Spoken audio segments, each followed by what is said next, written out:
प्रत्येकाने thalassaemia taste लग्नापूर्वी नक्की करून घेतली पाहिजे. थॅलेसिमिया टेस्ट कोणत्याही पॅथॉलॉजी लॅबमध्ये अवेलेबल आहे. त्याचा खर्च फार कमी आहे. जेवढा आजारावरती खर्च जातो त्याच्यापेक्षा अगदी क्षुल्लक खर्च, साधारण 1000 रुपयाची ही टेस्ट आहे.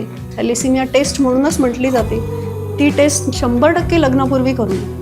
आणि जर थॅलेसिमिया मायनर असाल तर काउन्सिलिंग करून घ्या कोणाकडून तरी, की काय बाबा आजार आहे. कारण बरेचदा असं होतं की अरे लेबल केलं मी थॅलेसिमिया मायनर आहे, आता पुढे काय, आता लग्न होईल की नाही. म्हणजे हा समाजाचा अजून एक मोठा प्रॉब्लेम आहे की आपण कॅम्पिंग तर करतो, टेस्ट करून देतो.